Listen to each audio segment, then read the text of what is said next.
Are you in a relationship? Do you want to be? Are you single? Do you want to be? Are you a monk? Do you want to be? If so, stay tuned.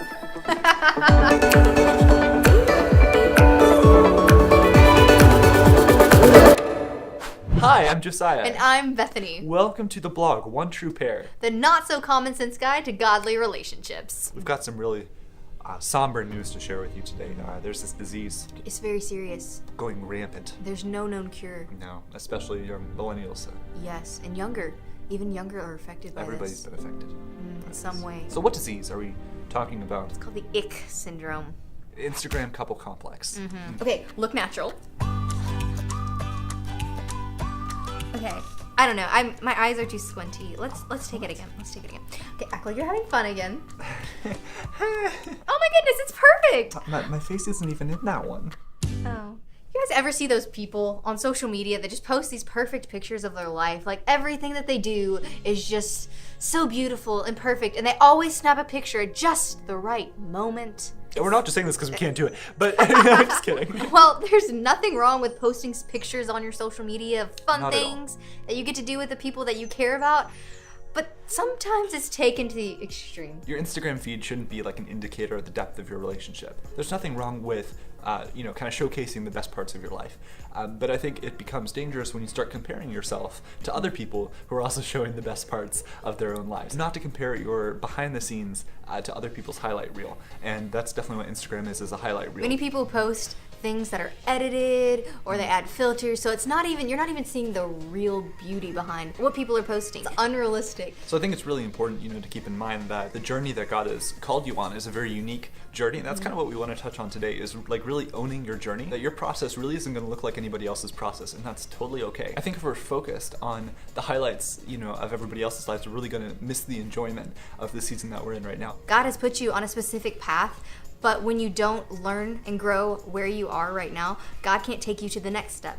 If you're single, if you're in a relationship, if you're about to break up with someone, if you're about to start dating someone, you have to be content with where you are before you can go to the next step in the next season. And that plays into pacing, how you go about your relationship and the timing of each step. I do this a lot. I find it really hard to relax and just to enjoy the process. I think if you enjoy where you are and, kind of the process that God's got you on, you're not going to be in such a rush to get to the next step because you know that there's a specific purpose. We always have an opportunity to learn more, to build relationships with people, and to grow in what God has called us to. And if we're constantly anticipating the next step, we can never grow where we are and never become the full human being that God created us to be. So what does that look like practically?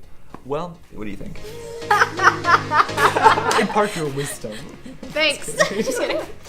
So, for those of you that aren't in a relationship right now, I think the best thing that you could be doing is growing in God's word and growing and hearing his voice for your life. I think many times people who are in a relationship lose hearing God's voice over being led by their emotions. So right now, as you're single, continue to be led by God's truth. That way, when you are in a relationship and you are pursuing that, you can continue to be led by God's truth because you know distinctly what God's voice sounds like in your life. We'll touch more on this in future videos too. But I think if you aren't solid in your identity in Christ outside of a relationship, you can expect to grow that relationship with God inside the relationship. If this relationship is right, you're going to be already on the right path for setting up your future relationships for success, because these relationships will come, but it flows out of this connection. For where you are in your journey, if you aren't in a relationship currently, the best thing you can do is really growing in that relationship with God, growing closer to God, and allowing him to grow you where he has you in this season. It kind of goes the same for if you're in a relationship, how would that go for this? Well, for me personally, it continues to look like growing in my relationship with God and not letting anything distract me from that.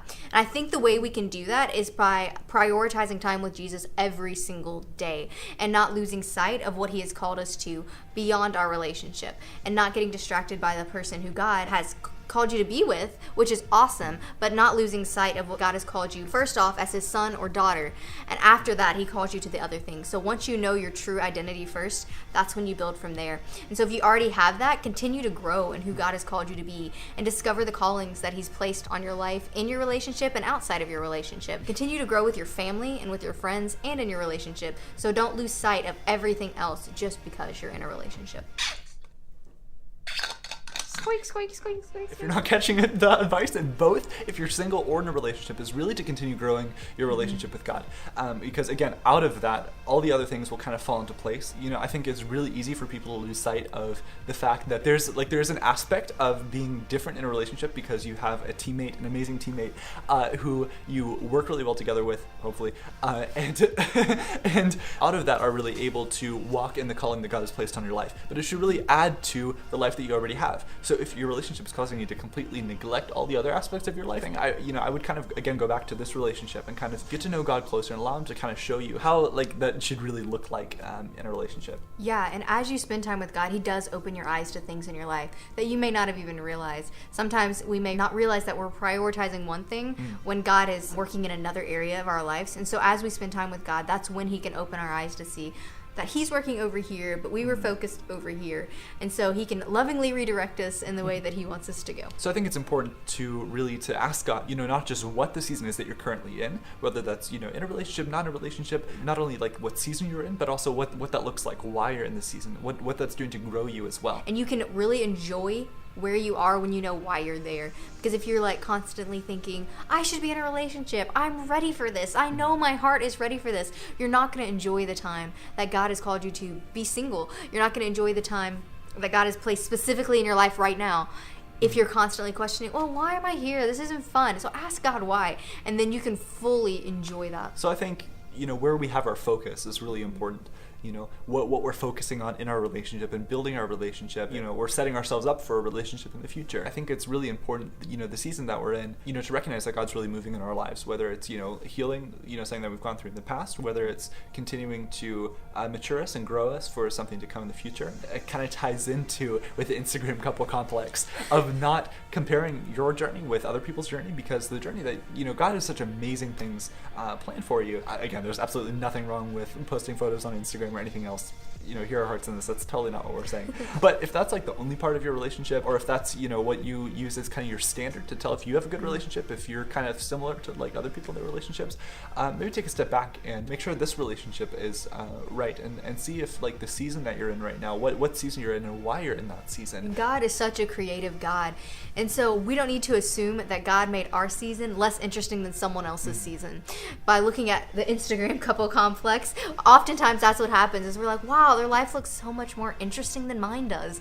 But God knows you better than anyone else, and he's ordained every part of your life to fit you best. So where you don't see the whole puzzle, God puts every piece down differently. Some may seem more boring, some may seem, hey, this is really interesting, but know that your story is not less than anyone else's. And it wouldn't be complete without all those little pieces. If one kind of looks at a puzzle and you're I'll start at the corners, kind of the more interesting identifiable parts of the journey. If you leave out all the other some of the other pieces maybe that are kind of more have less going on in the picture in the puzzle, I think you miss out on the full finished picture in the end. So don't discount the fact that if you think the step where you are in your journey that it's insignificant, nothing that you ever learn through your life, there's nothing that God won't use. So I think whatever aspect of your journey you're kind of concerned about at the moment, I think really enjoy where you are and realize that that all the puzzle pieces, it's all going to fit together. You'll look back and see how kind of everything kind of fits into place, and how those